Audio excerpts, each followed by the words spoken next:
Welcome to the Endurance Drive podcast. Our mission is to share the key principles that structure our approach to endurance training and coaching. I'm Katie. And I'm Elena. And Elena, I want an update. How are you doing? Last time we chatted, you're coming off a tough day at 50K, and we had a little bit of calf issue going on. So I'm sure our listeners are dying to know, how is the calf?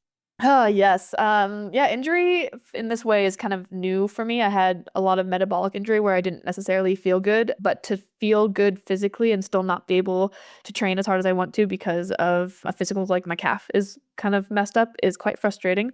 But I've reframed and I'm actually like pretty optimistic at the moment. I think truthfully, it was really a good wake-up call, a good reset to have this happen because it helped me realize that I was putting a lot of performance pressure on myself. And so it's helped me refocus a bit because I'm not running as hard right now, but I've gotten way more into biking, and biking has been really fun. I've always loved biking, and it's something that's gotten deprioritized as I've over-prioritized running, but it's been really great to get another stimulus. I think it's really good for training. I can tell that I'm feeling stronger anyways by just getting out there and having those bigger days and bigger climbs on the bike. And then apart from that, I'm working with a PT, I'm rehabbing, trying to do my PT every day. I'm trying to be a good patient, do the strength work, getting dry needling, which is new for me as well and kind of interesting and helpful. And my goal is, to just like ease back into running the way I want to. Right now I can run flat pretty well, and that's not causing much pain and not much irritation after the fact either. But I'm not really comfortable and able to do longer uphill stuff without it getting pretty irritated / getting worse. Like it feels like it's actually like every time that happens, it sets me back and I'm in the same position that I was in when it first happened. And I definitely don't want that cycle, that horrible cycle of like, if I do this, then I'm going to be stuck at this state for months, as opposed to if I just really focus on letting it heal well, then I could maybe be over this in a week or two, hopefully. So I don't really know at the moment. It's a little bit of an unknown, but I have a plan, which is, cycle, do a little bit of testing on it every day, keep it low impact, and then kind of still focus on the training that I need to from a volume and strength perspective. So that's where I'm at right now.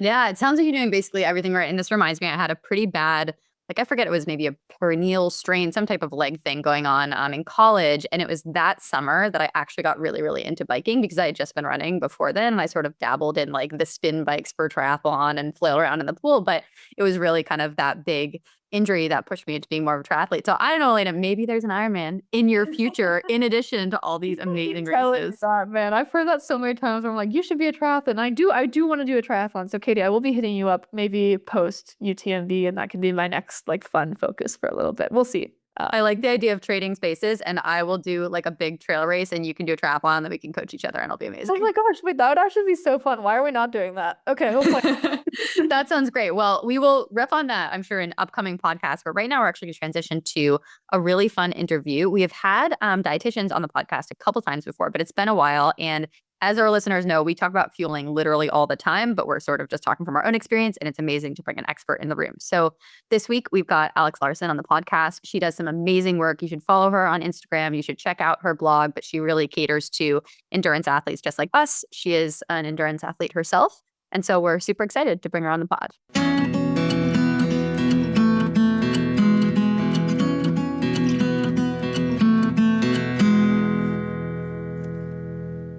Okay, Alex Larson, welcome to the podcast. We are so excited to have you here today. Oh, well, thanks for having me. I'm excited to chat. Awesome. Well, usually we love to kick off these interviews by asking you to just tell us your story. So that can be kind of your journey becoming a dietitian. That can be your journey as an athlete. Just tell us kind of what got you to where you are today. Yeah, I feel like they kind of go hand in hand a little bit, in that as I was getting started in my career as a dietitian, I also got hooked on endurance sports. I had graduated college. I had broken my foot during college. And during that time, because I couldn't run, I started swimming. And the next thing I know, I was like, oh, I'm actually a fairly decent swimmer for not like competitively being like on a team. And then when I was all wrapped up with college, I was like, I need a goal. So I just signed up for this local sprint triathlon. I doggy paddled the swim because that whole open water, like washing machine, people everywhere clawing at you kind of freaked me out. So I just doggy paddled. I used this $600 hybrid bike. And at the time, my husband was like, you spent how much on a bike? Like $600? What? And I'm like, oh, well, joke's on him now. You're spending like thousands of dollars on these bikes. And I just kind of jogged through the run, but I just got hooked on the sport. And when I started my career as a dietitian, I moved to a very small little southeastern Minnesota town. I'm from Minnesota. I grew up near Duluth. And They have a local triathlon there that is a really fun race. And so I was like, well, I've done one before. I'm going to sign up for this and like really get involved with the community. And then next thing I know, by 2014, I was doing Ironman Wisconsin. So things progressed pretty quickly from 2009, where I doggy paddled the swim, to doing Ironman Wisconsin. And when I did that race, I just remember wanting to enjoy the day. I didn't have like a time goal. I just wanted to finish. But watching the struggle, the variety of struggles that happen, especially during that marathon, especially the second half of the marathon, it's a bit of a war zone. There's lots of like people sitting on the sidelines, like crying because they're cramping or they're throwing up and they're not feeling well. And there's so much emotion. And I just remember crossing the finish line thinking, like, holy smokes, if I didn't know what I was doing with my nutrition, I don't think I would have finished. And that was kind of a where I felt my calling moment, where I was like, I think I need to help my people. Like, I think there's some room for people that really feel amazing start to finish in these races, because you put so much time, effort, money, you name it, like everything into this one day. And it really sucks when the one thing that takes you out is lack of fueling or lack of hydration or whatever it is. So that was where kind of a turning point for me. And then a few years later, after I had my first child, I started Alex Larson Nutrition. And now I get to every single day support endurance athletes with fueling really well, feeling their best, both I think inside and outside of training too. I think because we're navigating careers and families and trying to fit in all of this training, it can be really exhausting and really difficult to figure out how to eat with such a unique, busy lifestyle. And so part of my job is helping bridge that gap. That's really awesome, and I very much resonate with some of your story of just, like, kind of figuring it out and realizing that, "Oh my gosh, like, there's so many things that are really hard about this, and you put so much energy and effort into this, and, like, to have it be something that you could have controlled that's still causing you to have a bad day when you could have been educated and just, like, been better at it." Like, that's something that I really struggle with as a coach, and that's why I think Katie and I have talked on the podcast. For anyone who's listened many episodes, we talk about fueling all the time. But I'm really curious because we've also learned all of this, and you're a dietitian, and you said that kind of, like, coincided with you becoming an athlete. I'm kind of curious on both what you felt you already knew how to do well based on your knowledge of nutrition as you were already becoming an endurance athlete, and then also kind of transition that into mistakes that you see other athletes making most commonly as you work with people and how you kind of address that. Yeah, it's funny when I look back at myself 10, 11 years ago training for Ironman. I look back and I'm like, oh, shoot, I was underfueled. Like, there's so many things that I could have done differently that could have helped me train better, seen better performance gains throughout those 9 months of training for the race, that I could have done better in the race itself. But what we knew about endurance nutrition a decade ago is very different to what we know now. You know, back in the day, the recommendations for carbs per hour was 30 to 60 grams of carb an hour. And now we're at for sure at least 60 to 90. And now we're starting to see like 90 to 120 as the recommendation for these really long ultra distance races, especially for cycling, because the bike is the buffet. That's my little mantra for triathletes, is like, let's fuel you really well and hydrate you really well on the bike so we can set you up for a nice strong run. Because once you're behind in an Ironman or even a 70.3, it's really hard to catch back up. And so when I look back myself at my triathlon years, I'm like, oh, shoot, there's some gaps there that I could have really like filled in and done better. But hindsight's 2020, right? So now I have 3 kids. After I had my third one, we're like done with growing our family. And I'm like, okay, now I kind of want to go back to feeling like myself again, getting back into the athlete role while also navigating these 3 regrets and raising them. So I'm not going back to triathlon, but I have the past 6, 8 months started gravel cycling, and I'm obsessed. I am like guzzling the Kool-Aid with this whole like gravel cycling thing. But now I'm having to start to practice what I preach, which is kind of interesting. Like, I know that nutrition is a huge deal. It can make amazing differences in your daily energy levels, in your performance gains, in your race performance. But now that I'm kind of living it again, I'm like, oh, shoot, like this really does make a difference. Like, I feel so much better now as an athlete than I did in my late 20s. And that's kind of interesting to me. It's like, oh, well, I'm eating enough protein now, and like I'm recovering so much faster from these hard workouts, and I'm able to train really consistently and feel pretty good most days. I'll have some fatigue, but I bounce back a lot better than what I used to. I don't have to take an extra rest day, or I don't have to nap every single day, even though I love naps and I would love to do that every single day, but I just don't have time to nap. So like those like little things. And then also just the increased carb availability into all the different sports products. There's these wonderful hydration mixes where you can get a really good chunk of your carbs in through that. So those are kind of fun for me to actually experience firsthand now. Yeah, that's really interesting. And I'm curious actually to talk a little bit about this idea of underfueling. Undercarbing is also something that comes up. What are you kind of looking for if you're working with clients or if you're just observing athletes as red flags of like, okay, this is probably not enough? Is it literally just based on like, are you hitting these grams of carbs per hour? Or are you kind of paying more attention to physiological signs, fatigue, like you mentioned? What are those red flags? Yeah, I think for me, when I have an athlete, we have a one-on-one nutrition coaching program. So when athletes apply and then they jump on a call with me first, because I just want to vet the athlete. I want to make sure that they're a good fit for us, we're a good fit for them, and what do they got going on, and kind of like visualize what it would look like for them in the program. So I kind of ask them like, what are your goals? What are you struggling with? Like, what's success to you? And so a lot of times I'll hear some pretty frequent themes from athletes of like, I'm exhausted all the time. I'm starving all the time. I just have this constant ferocious appetite.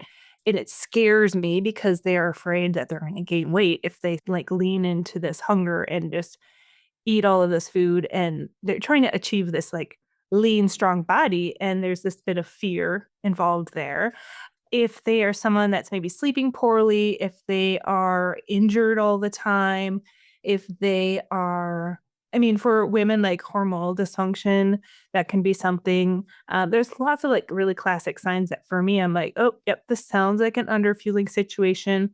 Or it could be an inconsistency too. Like I have some athletes where they'll come in and we'll look at their food journal, and there's some days where they'll be in this massive calorie surplus, and then they'll have a few days where they're like wildly underfueled. And this big roller coaster is really hard for your body to navigate that. So sometimes it's just a matter of like, let's get something consistent in terms of a foundation of that day to day nutrition that really helps support recovery. For endurance athletes, you're training probably 5, 6 days a week, sometimes 7. For some, like they don't really take rest days. Their rest day is like a light swim and maybe a little bit of strength training. And so if that's the case, like we really need to hone on that recovery nutrition if you're going to be able to consistently train like that and have that amount of training stress. So yeah, underfueling is probably one of the number one most common things that I see, but secondary to that would be just that inconsistency. And it could be like they're trying to restrict to lose a little bit of weight, and then eventually their willpower and hunger wins out and they kind of binge, and that gets to be a struggle too. Yeah, that makes a lot of sense. And as someone who's kind of lived through a bit of the underfueling journey, all those resonate with me. I'm kind of curious how then, say you see those signs, how do you actually approach resolving that with the athlete? I know there's always, I'm sure, like an emotional component too, but like physically, how do you typically go about helping that recovery, not just from like recovery in their training, but recovery from this like longer term stress on the body of underfueling? Because I know that can take some time as well. Yeah, it'll depend on the severity for sure. Some athletes, it's just a matter of a few weeks where they're like, oh my gosh, I feel so much better. Or athletes who've been like extremely underfueling and have like major signs of like reds, then it's like this could be a months long journey. Even for some athletes, it could be a year or more, which is kind of scary how big of an impact it makes on your body physically. So I consider like 2 different buckets of nutrition. I kind of try and simplify this, where the first bucket of work is that like everyday nutrition, your breakfast, lunch, dinner, snacks, anything outside of your training that we can help support that recovery and just align your nutrition with what your body needs for how active you are. Looking at like macronutrient balance. I'm not necessarily like a macro tracker, where I'm like, here's your macros, eat whatever you want as long as they fit in with this macros. Then they start eating some really weird stuff where they're like randomly eating like a tortilla here or there just because they're like, oh, I was a little short on carbs here. I'm like, no, I want how you eat to feel normal, where your breakfast and lunch and dinner and snacks just feel like you're eating like a normal human. It works with your family's lifestyle, but also meets your needs as an athlete and includes both like fun foods and foods that are going to best support your energy levels in your training. That's that one bucket of work. And then the second one is fueling the training itself. making sure that you're fueling before your workouts, you're taking in adequate fuel during. Like even athletes, this is one thing I see a lot. Oh, I did a long ride, but it was an endurance effort. It was so easy. So then they're like hardly taking any fuel because it was an easy effort. I'm like, you still rode your bike for 2 hours, continuously spinning those major muscles on the bike. Even if it was an easy effort, it required a lot of energy. And so now you are in this massive deficit the rest of the day, and you are going to struggle with sugar cravings and hunger in the evening. Whereas if we just fueled this workout a lot better, you're going to feel better the rest of the day. And you can just focus on eating well and recovery and not battling being in this massive deficit. So that's part of my job, is teaching them, like, let's use fuel and food as like your training ally and not trying to get away with the least amount of fuel as possible. So those are the two main buckets of work that I like to hone in on. Yeah, that's really interesting. And I'm curious if we could actually dig in a little bit more on this idea of like kind of restricting earlier and then later it can kind of come back to get you. Like, how do you think about the ideal kind of structuring of meals and fueling throughout the day for, let's say, a typical athlete might like wake up, they're going to do a morning workout, they might have an afternoon session as well. How are you sort of structuring fueling throughout the day for them? Yeah, I would say front loading nutrition is one of the most common things that we help our athletes with. It is a game changer for so many aspects of people's health and their energy levels and their training. So, depending on where, there's lots of like, it depends, is how to answer that question, Katie. So, if you're a early morning workout person, that's probably the easiest ones to start with, where you would have a little pre-workout fuel, you do your workout, fuel that accordingly, and then post-workout you'd have your really good sized breakfast. And I'm not meaning like a stingy breakfast. I just had an athlete yesterday where I'm like, you're doing a 90-minute workout, you're burning almost like 1,000 calories. Not that we're trying to match calorie for calorie, but then you're only having like a 350-calorie breakfast. And so then she's starving the rest of the day. She's like, I feel like I'm just constantly hungry. I'm constantly like, oh, I don't think I ate enough. I'm like, I need you to eat like 600 to 700 calories at this breakfast. We need to really hone in on catching up on some nutrition after your 90-minute hard ride, and then getting enough protein, like getting a head start on things. So then you can go through the rest of your day with better focus, better energy, and your hunger is like in control. It's okay to feel hungry, but when you're constantly ravenous, it's exhausting. It's really frustrating. And so having a little bit bigger meals and just snacking here and there when you need to, I find athletes do better that way.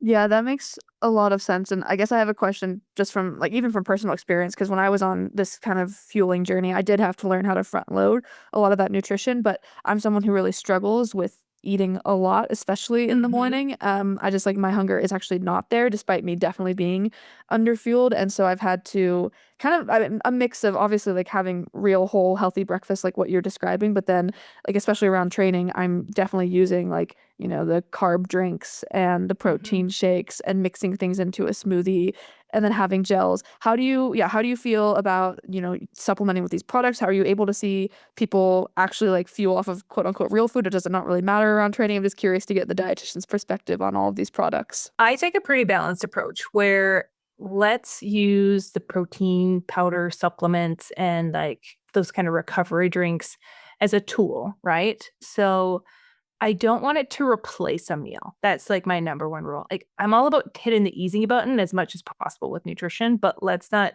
be lazy. Like let's be strategic. So if you get done with a workout and you're not super hungry and you've got like 5 minutes, like yeah, make a protein shake and maybe have a banana, like some carbs and some protein post workout. But then within 2 hours, try to get some sort of meal in. Or if you maybe like you're just low on groceries and you're getting groceries later on that afternoon, grab what you can from the fridge and the pantry, and then supplement with a protein shake just to make sure you're getting enough at that meal. And then once you go get groceries, make sure you kind of fill in the gaps the rest of the day. Like be creative, but don't like just say, oh, I'm just having a protein shake and that's my breakfast. Like that's just, it's not enough. So how can we have carbs, protein, some healthy fats, some fruit and or vegetables in the easiest way possible for you? And then if you have to be creative and supplement with things, I'm totally fine with that. But if you're doing like multiple protein shakes a day, and I'm like, or protein bars, like that's also not a meal to people, or like a garden salad at lunch is not a meal. Like let's make it a meal. Yeah, I love that. And when you talk about a meal, like how do you define a meal? Is it like it's got to have different macros, or it has to have like some calorie like how do you think about that? I mean, everyone's a little different in what their needs are, but usually carbs, protein, fruit, and or vegetable are like my three main things that I like to see. Obviously, there's some exceptions. If you're having a meal right before a workout, I wouldn't have like a whole bunch of Brussels sprouts and like a massive amount of protein. Thinking of timing in that way can also be strategic. Like if you're going to work out midday, maybe have a little bit of a like carb rich snack beforehand and then have your lunch afterwards, have a little bit later lunch. And that way you don't have to have a mid afternoon snack. You can just wait 4 hours and then have dinner at 6, 7 o'clock. Thinking of timing that way can be kind of helpful. But yeah, protein, carbs, fruit, and or vegetable. Macro wise, I don't want to be too prescriptive, but I will say 30 to 40 grams of protein at a meal will help you kind of get close to your protein needs for the day, depending on the athlete, of course. Got it. Yeah. No, that makes a ton of sense. And then maybe just one more follow up on that is how do you think about fueling? You're kind of alluding to like different kind of weird workout times. Like if you have a lunchtime workout, or if because of your work schedule, you're working out at like 6, 7 o'clock at night, what types of recommendations are you giving for athletes when like meal times and workout times tend to conflict? Yeah, that can be troublesome. So I kind of talked about like early morning, midday will depend on the athlete. That's probably the one that I struggle with the most is that midday workout. And for me, I'm still working on it myself, but usually I'll just do a late lunch. Like if I have lunch at 2 p.m. and like 6:30 is still a reasonable dinner time, and that's 4 hours later. And usually I'm like just getting hungry at that time. And so I'll just have a normal sized dinner. I don't have to have a massive dinner.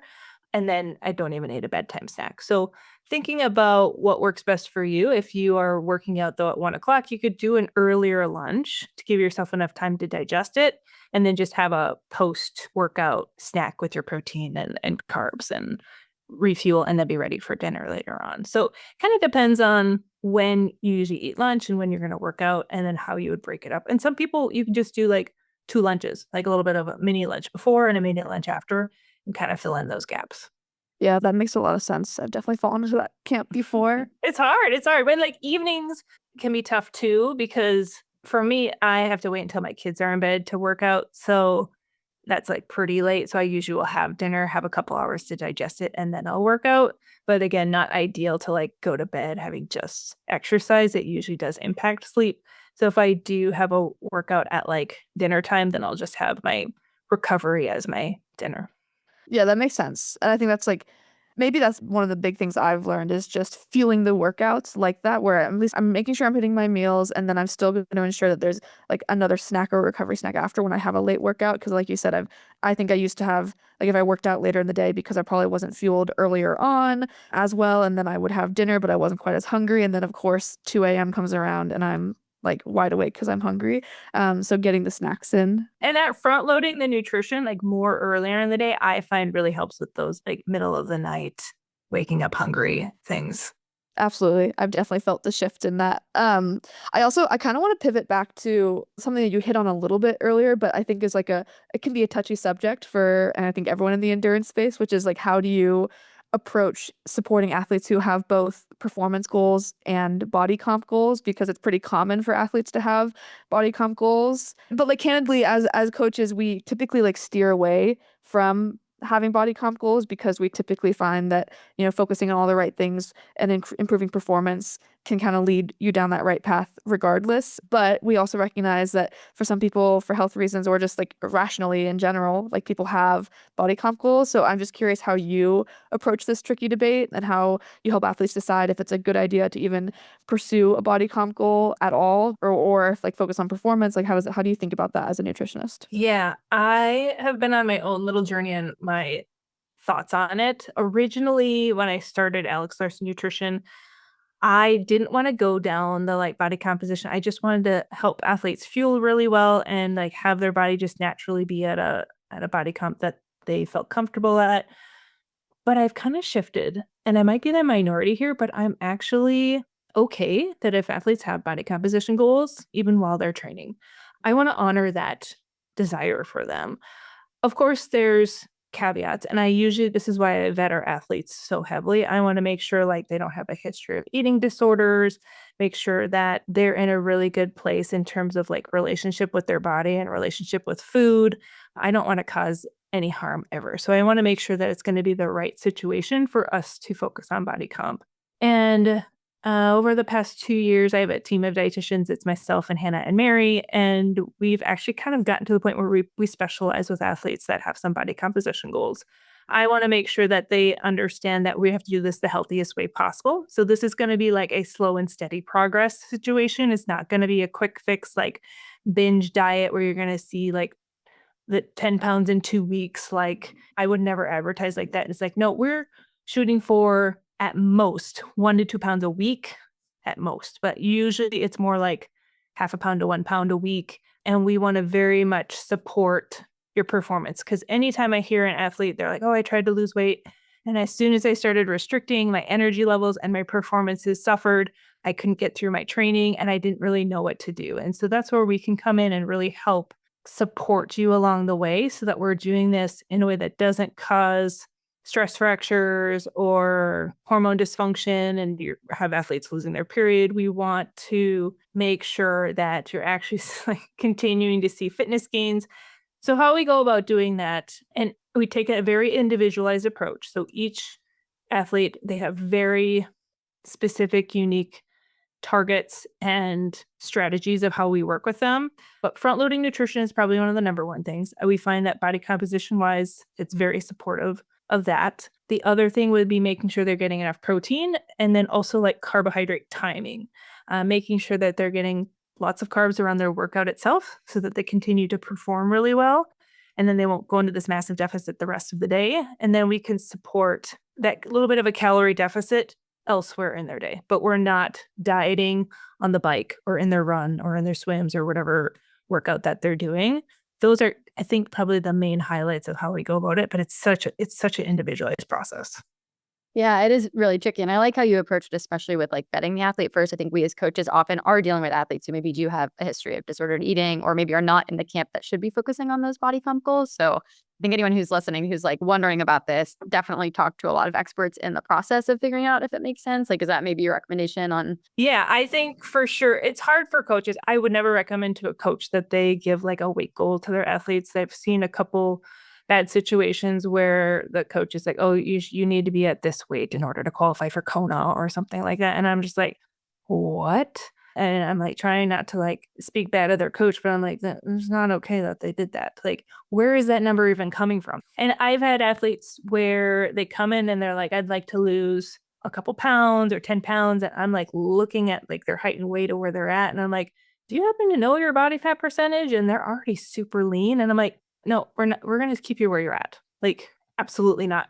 And what it might just be is that their body is really stressed out from being underfueled or poorly fueled. And when we optimize nutrition, there's some water weight loss just from that like reduced inflammation. We reduce that inflammation in their body and they feel like they've lost weight, but really they're just in a happier, healthier state. So I've seen that kind of happen too, where like, oh, I feel like I'm more toned now. I'm not as puffy. And I'm like, yes, because we're actually like supporting you nutritionally. So I sometimes see that. But I have a cyclist right now she cycles for a European club and she wanted to lose like a kilo. And I was like, okay. And I'm looking at her height and weight and I'm like, you are really lean. I was like, have you done a DEXA scan before? She's like, yeah, I had one done last fall.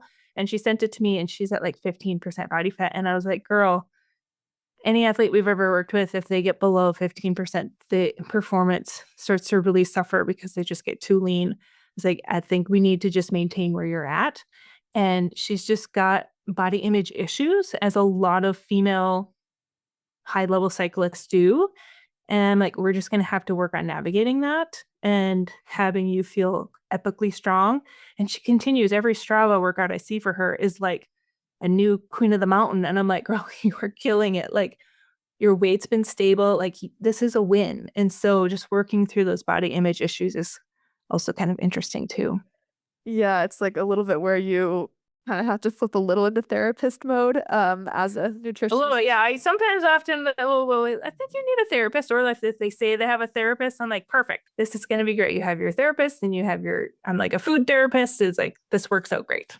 Totally. No, it makes a lot of sense. And like even something that I remember having to learn, and I had a similar experience where I felt like I was actually gaining weight. I felt like my body comp was getting worse, and it was as a result of underfueling because counterintuitively that happens when you're Yes. not feeling as well. You are more inflamed. Also, like I mean, my metabolism was changing because of the fact that it was just like trying to hold on to everything. So I think that's a common misconception that people have. And once you start fueling well and feeling good, a lot of other things fall into place. When all we hear is exercise more, eat less, and you'll lose weight, like it doesn't quite work that way. Like there's more to it and more to that story. And so Mhm. I've had athletes where I'm like, yeah, I need you eating like 800 calories more a day. And they're like, what? And then we like work them way up and they're like losing weight as we do this. They're like, I'm eating more food than ever. And why am I losing weight? I'm like, because your body is happier and your metabolism is increasing. And like, there's that little bit of a reverse diet. And it's interesting to me how, I don't know, I nerd out on all of this stuff. So it's like one of my favorite things when athletes get to eat more and like fuel with Pop-Tarts that they like haven't had since they're a kid. And they're like, this is the best. And they're like, and I'm leaner. And I'm like, yes, like, it just, I have the best job ever. Truly. It's so fun. I do. I love that. And I do think that's like the value of this puzzle, right? It's like this is why we need dietitians like you because it's these things around fueling the training and then having the right amount of fuel outside of training that it's not just like the calories in, calories out that we've been taught for forever. But I'm also then really curious, like your body changes, right? So like the body is malleable. It's malleable as you're taking in more fuel. You're changing your metabolism as you're feeling better. How have you felt like, if at all, this changes, or how do you have different approaches, if at all, for athletes as their bodies do change, as they're aging or as women go through life transitions, things like that, if anything comes to mind of like how you maybe approach nutrition differently? Yeah, it's interesting because we're starting to see more and more research on women that are going through like perimenopause and menopause. And I think there's this kind of thought that there's needs to be like massive changes. And I don't think that's necessarily the case.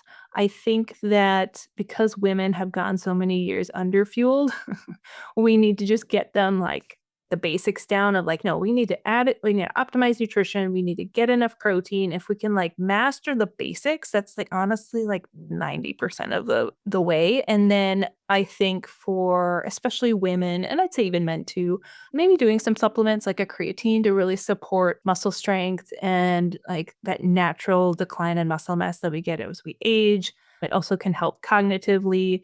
I think if you have to use a protein powder to kind of help get enough protein, because just sometimes it's really hard when you're an athlete and you have heightened nutritional needs and heightened protein needs. Getting strategic that way, I think there's like some things we can do, but I don't think there's like massive differences that as we age, other than just accounting for our body might not absorb protein as well as it used to in our younger years. So you just need to make sure you're getting maybe a little bit more and then supporting maybe the fact that you're not quite as active as you were when you were younger too.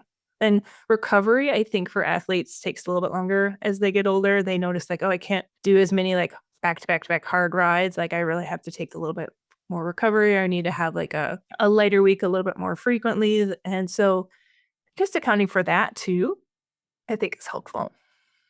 And actually, to build on what you just said about supplements, are there any other supplements that you're recommending endurance athletes take other than maybe creatine, maybe protein powders?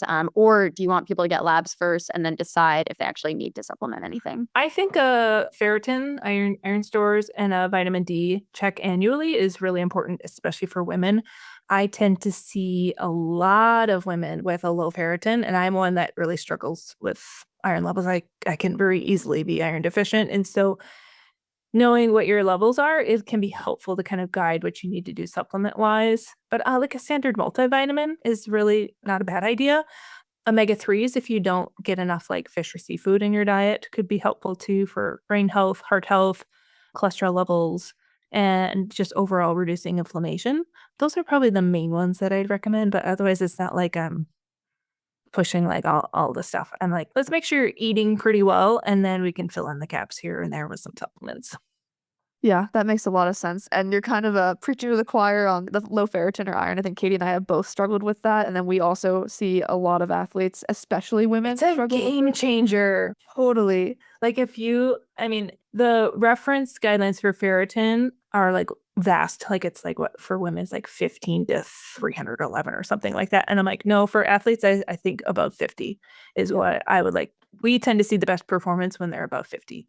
So there's a gal that I met recently. She is a family physician up in Wisconsin, and she'd heard me speak at a women's retreat in January, and she had her ferritin checked, and it was like 16, 17. And she's like, oh, I need to like work on that. And so she started supplementing, and she's been feeling so much better since then. And she's like, I just never even thought to like have it checked. And I realized like, oh, this is an area that I can really help improve things because your nutrition can be on point. And if you have a low ferritin, you're going to feel like crap. Like you're just going to be tired and exhausted and feeling like it's easy to get sick when you have kids, like you're constantly exposed to bugs. And so like, why not like this little nutrient here can make such a big difference. Hmm. Definitely. I mean, we've felt that before, and I'm curious then also just on the supplementation for iron or for ferritin, is there any supplement that you find works best or ways to take it that work best? Because I know the absorption part can be really challenging. Yeah. Well, if you pair it with vitamin C, that helps with absorption. So a lot of the supplements you'll see will also have vitamin C in there, and that's for that reason. The biggest struggle with iron supplements is the havoc that it can wreak on your gut. It can be really hard to take it on an empty stomach, even though that's the recommendation. It's like they say, oh, it'll be best absorbed on an empty stomach. I don't know if anyone's ever done that before, but it hurts. Like my gut is just like, what the heck are you doing here? Like I feel sick and that's not fun. So I typically will take mine in the evening. I find that that's how I tolerate mine best because I will have like a little bit of food still left in my stomach from dinner. And I usually don't have a ton of like calcium rich foods at dinner. Usually I'll have more of like my dairy earlier on in the day because calcium can bind iron and inhibit absorption. So I try and time it out where I haven't had much dairy in the evening, take my iron supplement. And I usually do either every day or every other day. With that, I take Thorne's Ferrosorb, works pretty well. But if you are one that is really prone to like constipation when you take iron, there is a liquid iron called Floridex. I took that while I was pregnant with my kids, and it did work really well. It doesn't taste amazing, but it doesn't taste horrible either. I will say that. Kind of a citrusy. You get it at like the vitamin shop, and that one works really well if you're more prone to like those digestive issues. But I did find with the Ferrosorb, it took my gut a while to adapt, and now I don't find that it causes as many issues as it did initially. Think this is a really natural transition actually to asking you about GI issues in general. Yeah, let's talk about poop. Yeah, basically you have athletes reporting GI issues on runs, especially. But what do you do when you have athletes who are just really, really struggling with that? Because we've seen it derail people's training, their races, and that's like the last thing that you want to ruin. I mean, It's so common. It's like I have entire chapters in my sports nutrition books because it's like 80 to 90% of endurance athletes have experienced GI issues, either during races or like long distance training. And the heat also is another big culprit for causing GI issues. There's just something about when it gets warm out, and we really don't even know why these GI issues happen because they're so individualized. Every athlete's a little bit different. I think there's a few different or common themes for us. One would be, again, that timing. So I think we notice that when athletes are eating more consistently, their gut and their body is just in a little bit happier state, and that can help alleviate some GI issues. So consistency in nutrition is big. We might look at fiber intake, especially before a big race. When they're carb loading, we will look for, I'm like, I want you to throw all of the healthy eating guidelines that you've ever thought of or heard, and I want you to check them out the window the days that you're carb loading. Like we are not looking for high fiber whole grains here. We're looking for the refined carbs that are going to give us the least amount of fecal bulk on race day. And then that can help, I think, immensely going into race day. I also find that coffee in the morning can cause a bowel movement to happen. So if you're having coffee right before you're going out on a run, the timing of that is probably not ideal. So giving yourself at least an hour after you have your coffee to see if you can take care of business before you go out on your workout can help. Or I have found with athletes that have GI issues with coffee that if they do like a different caffeinated route, that they don't have as many issues. I don't know what it is about coffee, but there's something about that. But caffeine can have a bit of a laxative effect. So looking at that caffeine intake, how much are they taking? Are they taking too much caffeine? Could be a culprit there. And then looking at their sports fuel. If their sports fuel has like some protein in it, I've seen some athletes that can cause some GI issues during their training and their races. Because I had one athlete in particular, she's like, oh, I always have to stop at the porta potty and poop during the run of my triathlon. She was every single time. And I was looking at her fuel and I'm like, okay, and she was using Spring Energy, which is not my favorite brand. And there's some fiber in some of their products. And so I'm like adding it up and I'm like, yeah, but the time that you get to the run, you've taken in about 15, 16 grams of fiber.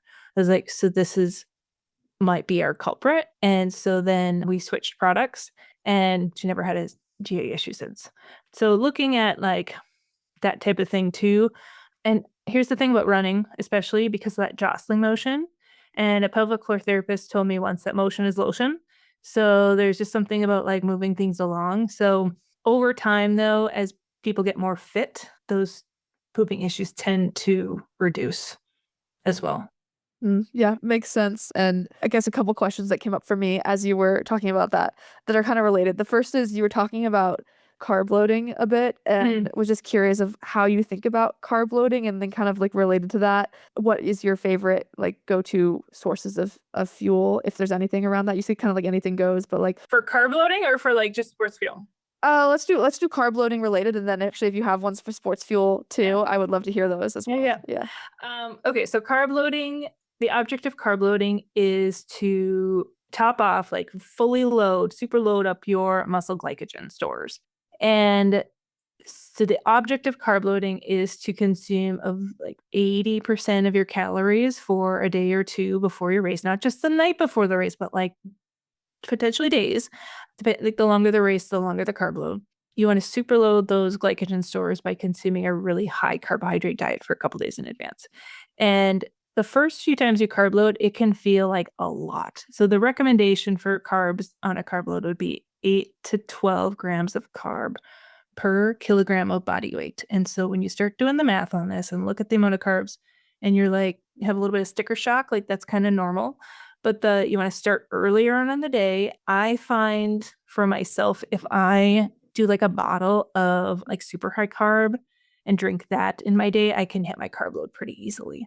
You want to keep things pretty low fat. You can have some protein, like 1.2 grams of protein per kilo of body weight is usually what we'd recommend. That's like on the very lower end of like protein recommendations, just so that you don't, there's kind of an emptiness that you could feel if you just eat like refined carbs all day long. You like, there's just this weird emptiness, hunger. It's hard to explain, but if you have a little bit of protein, that can kind of combat that. But doing that and loading up those glycogen stores, it's not necessarily going to make you faster on the race day, but it's going to help you go longer at your pace without fatiguing. So a proper carb load plus a good fueling strategy in the race is where people can really have like a strong kick towards the end. So like a marathon, for example, most people, the wheels fall off in the final 10K. When my athletes carb load properly, they're like, oh my God, I have never felt so strong in that final 10K. Like I was passing people and I had a kick at the end. I had a gal who did a 70.3. She goes, I have never felt so strong in a run in a triathlon. She goes, I sprinted the last mile, Alex. And I'm like, yeah, I'm like, that's a carb load. It just comes in at the end and it really helps you finish strong. And so, and I had an athlete that raced this weekend. He did like a 7 hour race. And he was going to rely on the aid stations for fuel. And the race director promised him that there is going to be hydration mix and gels at the aid stations. And when he showed up at the first aid station, there was not a gel in sight. Like the guys at the aid station were like, what, gels? Like we haven't seen anything like that. So he had to really pivot and try and like scramble the rest of the race. But he goes, hands down, Alex, he goes, my carb load saved my butt. And I was like, yes, it did. Because otherwise he would have probably not been able to finish. Oh, I was going to say favorite foods. You did ask that, Elena. Here's my favorite. Everyone's a little bit different. King's Hawaiian rolls are my favorite. I buy like a party size pack and my kids really love them. So I usually buy two. So one for them and then one for me. So I will like snack on those all day long. The super high carb mix in a drink is really great. I love rice. So I'll just like a bowl of rice with some seasoning or like soy sauce or like little eggs on it or something. If you're traveling, Panera Bread has a cinnamon crunch bagel that is 85 grams of carboliciousness. So that one's really fun. Also, Whole Foods has a vegetarian sushi with that rice. You can like dip it in soy sauce and get a nice little sodium preload. Those are also our favorites. Or like Swedish fish or like gummy bears. Anything like high sugar, low fat is like total game changer. Yeah, and I think it's interesting because there are some misconceptions about like, oh, as an athlete, you've got to eat really healthy and it's all whole grains and veggies and all that stuff. But I love that the things that are best for you to perform, especially in the days leading up to your race, are like sort of going against all that, like throwing that advice out the window, like you said. I think athletes need to hear that probably more often than they do. There's no good or bad foods. Foods don't have moral value. I think that we need to think of like, what is this food going to offer me and how is it going to benefit me in these unique situations? And at a carb loading situation, those foods are hands down like 10 out of 10 recommend. But if you're someone that's like maybe injured or like taking some time off from your sport and not training, then like don't have those foods and like focus on like maybe other like whole grain, whole food, like protein, fruits and vegetables and like all of that. And you have to think of like the period of where you're at in your life and in your training and how do you adjust your nutrition accordingly to support that. No, that makes a ton of sense. And I think too, athletes can know that there's like many roads to Rome here, right? Like there's lots and lots of ways to do this thing. So I love asking that question of like, how is this going to help me?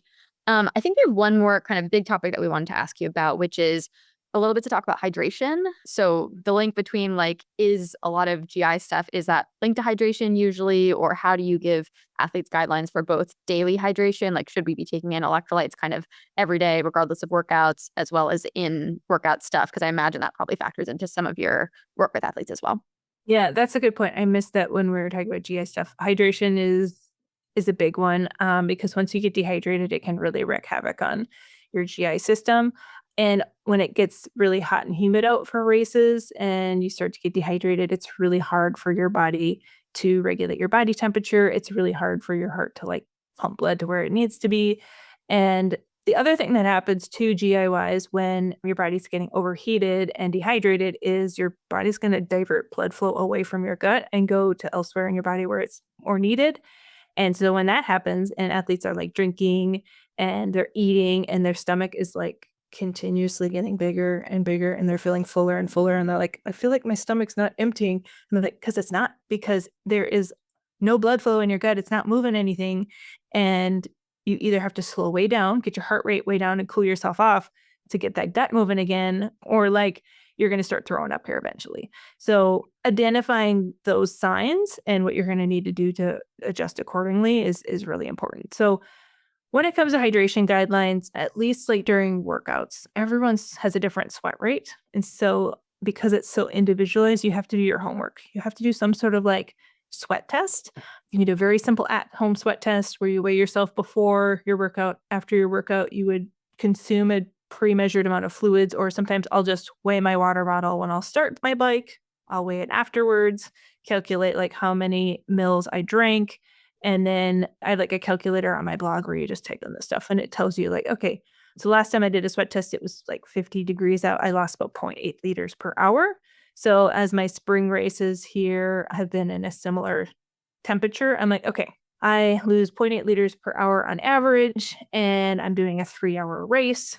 And I want to prevent myself from losing over 2% of my body weight in fluids. So what do I need to consume minimum to make sure that I prevent that? But I ideally want to consume this much because I put some carb mix in my bottle, make sure I get enough carbs. So thinking of it that way to make sure I'm keeping myself hydrated enough throughout the race, adding some electrolytes, because I also, a little over a year ago, I had Precision Hydration do their little sweat test on me where they put this little electrode on you and it like signals that part of the skin to sweat as if you're in like a really high effort workout. They collect the sweat, they measure the sodium in there, and I was a very salty sweater, like 1,700 milligrams of sodium per liter of sweat. So I'm like, oh boy, that kind of explains maybe some of my cramping history. So making sure I'm getting either a nice like sodium preload as I start a race or start a hot workout, and then getting adequate enough electrolytes to account for all of that salt that I'm losing in my sweat. Yeah, okay, that makes a lot of sense. I have yet to do a proper sweat test. I do try to just focus on getting in a lot of hydration and electrolytes. Yeah, it's so easy, but you got to do it. And I need to do another one here now that it's getting warm out. My guess is that I'm losing at least a liter of sweat an hour, which is the average, honestly, for most athletes. If you think about a liter of sweat an hour, I've had some super sweaters that are like almost a liter and a half to close to 2. I mean, like massive amounts of fluid. And I'm like, oh man, like your number one goal is getting through your body, like at least like their big bottles an hour, because otherwise when they're doing, I had one athlete that was a really high sweater and he was doing this extreme triathlon in like Utah, and he'd done it the year prior and he got so dehydrated that he ended up just like walking most of the run because he was just done. And so when he got on the bike year that I was working with him, he was going through bottles like it was his job, and then he was able to finish really strong on the run. But yeah, it's wild when you assume like, oh, I mean, I'm a heavy sweater. I'm just going to drink, a bunch of water. But no, when you know how much you have to drink and you have work at it, it's a job. Oh, definitely. I mean, all of this is a job, but it's an important job for doing the stuff that we want to do. But yeah, I can confirm that Utah, especially in the summer, probably very challenging, especially if you're a high sweater. Yeah, and if you're not used to elevation, like you have to increase your hydration by like 25 to 50% if you aren't acclimated to elevation and you're going to somewhere like Leadville, like holy smokes, you really have to make sure that you've practiced it well in training so that it's easy on race day. And then also it allows your gut to kind of adapt, because especially for like runners, when they don't drink a lot during training and then they go to the race day and they have a convenient aid station every 2 miles, and they're like drinking these fluids, and then all of a sudden they're like, oh, I have this like sloshy feeling in my stomach. And I'm like, yeah, because you didn't train with fluids during your entire training block. And there's actually a research study done that with runners, they did about 10 days of like high volume fluid intake during their running. And after 10 days, they reported that sloshy feeling was significantly decreased. So our gut is so adaptable. So it's like, let's practice taking in adequate fluid, like what you need in training, and then it's going to be so easy on race day. Yeah, definitely. It's gut training. I've done a little bit of that actually, where we'll like get a Gatorade towards the end and like chug it and then go out and try to like practice that Love that. flushiness. But yeah, no, it makes a lot of sense. Cool. There's also one more thing before we transition. I think this is so much great information.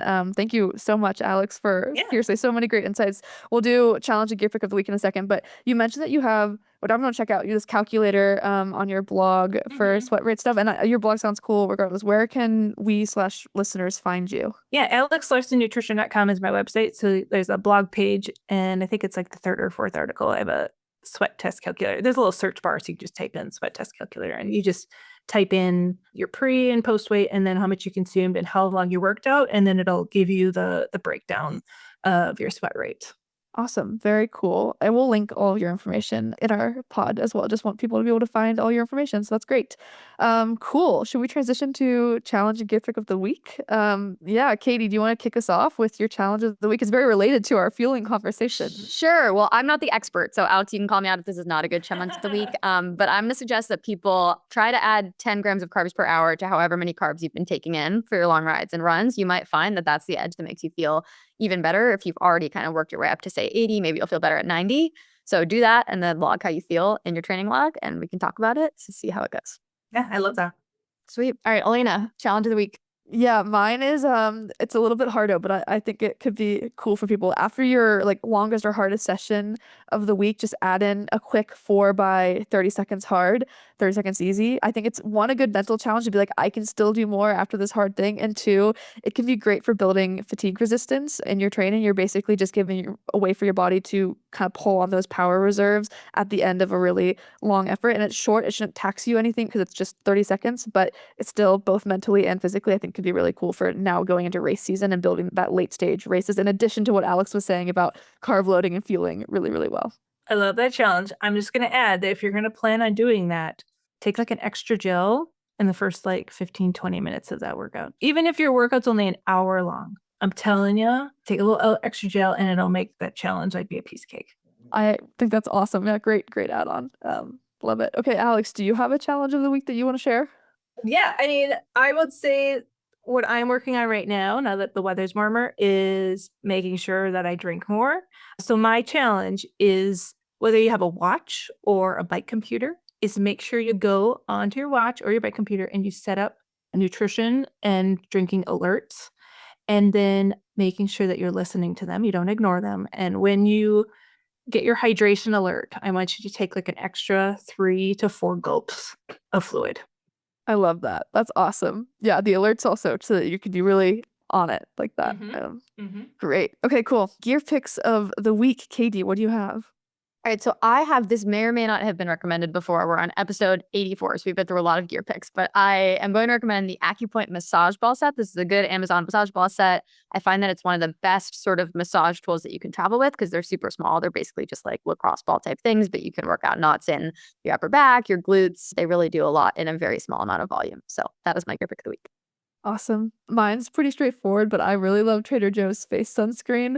It's clear. It kind of like goes on really smoothly. It feels nice. And it's just something that I'm bad at putting on sunscreen on my face despite being outside so much. So I need to have something that doesn't feel horrible. And this has been my solve. So yeah, who knew Trader Joe's made good sunscreen, but I would check it out. I love that. Okay, Alex, can you give us a gear pick of the week? It can be a food item, it could be a gear item, content, anything that you enjoy. I have so many.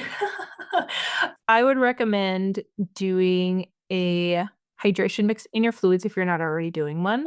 I think, especially for anyone that's riding on a bike, it is like a game changer. So whether it's like you could go like super high carb with Scratch, or Tailwind now is going to have a high carb mix. Never Second has a C90 drink. There's lots of like higher carb stuff, or like even higher carb gels that are going like 30, 40, 50 grams. I would challenge, I'm not going to give like specific brand recommendations, but whatever brand that you really like, if they have a higher carb thing, I would give those a try and start training your gut to be able to tolerate a little bit higher carb quantities at a time. It's awesome. Super, super helpful. And I know that all of our athletes have heard us preach from like the high carb perspective, but hearing you say it, I think that is the edge that people are going to need to. It's amazing. Yeah. And I will say, if like super high carb, if you don't like the taste of it, it is really tart. I will add like 1 scoop or 2 scoops of the regular hydration mix. And for some reason, if I mix both of them, I think it tastes really good. So if you don't like just the straight up super high carb, add it 1 or 2 scoops of the regular with there too. That's awesome. No, that's super useful.